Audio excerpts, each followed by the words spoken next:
comes to COVID-19 infections, there's a lot of these things going on around and around about these new variants, about these infections, and what sort of things will happen if you get infected by a new variant, or all sorts of things that you can do to protect yourself from these variants, or fears that what if I get infected again and again and again? Will it just mean that I have super immunity to COVID?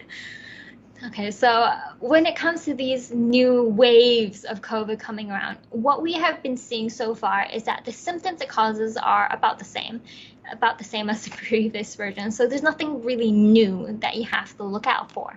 And a good thing that we're seeing is that it's not causing more hospitalizations than the previous waves. So that's a good thing. What we really don't want to see is that new waves of COVID coming, and it's scarier and scarier and scarier than the last wave. What we're seeing is that yes, there's new waves coming. They may be more infected than the previous waves, but they're not causing more severe disease. They're not causing more hospitalizations, which is what we want to see. We don't want it getting worse. But when it comes to people who get reinfected with COVID again and again and again, what happens then is that it's not a good thing, okay? It doesn't mean that you're going to end up with super immunity to COVID-19. What happens then is that people who get reinfected with COVID again, what researchers have noticed so far when they have looked into it is that the type of people who get reinfected with COVID are the types of people who are generally a little bit unhealthier, a little bit weaker, people who have a lot of concurrent health problems, people who are a little bit older. They are the types of people who might get reinfected with COVID when a new wave comes along. So what happens is that every infection isn't good. You don't want to get purposefully infected with COVID if you can avoid it, because an infection is still causing damage to your body, it's still causing stress to your body. And if you can avoid putting your body through that stress, then you should be avoiding your body going through that stress.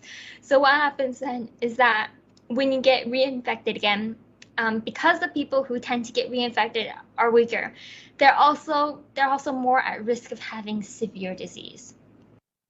So if you keep getting reinfected, what happens is that your body is keep getting this stress, this insult to its body, and your body is just going to have a tougher time recovering every time. So what happens then is that you're more at risk of severe COVID. You're more at risk of getting, organ damage. You're more at risk of developing long COVID. Now, so when it comes to COVID, what we really want to do is that we still want to protect ourselves. You don't want to just take risks that you don't have to take. So that means, you want to take the vaccines. You still want to practice good hand hygiene. You don't want to, go around in public, touch everything, and then start rubbing your face. All right, it's just really common sense things that we still have to keep up on doing. But hopefully after this length of time, it's habit by now. It should be habit by now. Right? It should be habits. So keep on doing all of these things and just try to avoid reinfection with COVID-19. But it's not just COVID-19 that we're worried about. A lot of the news is always focusing on COVID, to the point where we forget that there's other infections out there. It's coming up on winter. It's flu season now. So all of these measures that you're taking to avoid COVID will also work for avoiding the flu. So when it comes to all of this, it's not just COVID that we're looking at. We want to avoid any infection at all, because the idea here is to prevent the problem from happening.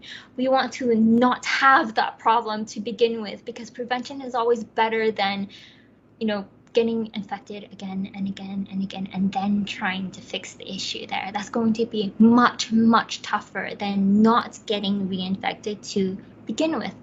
But if you do get infected, what you do want to do is that, you want to take the precautions. You want to keep eating healthy. You want to keep drinking plenty of water. And then as you recover, you just want to keep up that healthy diet, because if you've gotten infected again, your body has been stressed.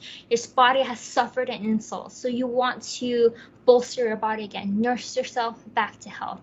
And the best way to do that is to eat a lot of wholesome plant foods.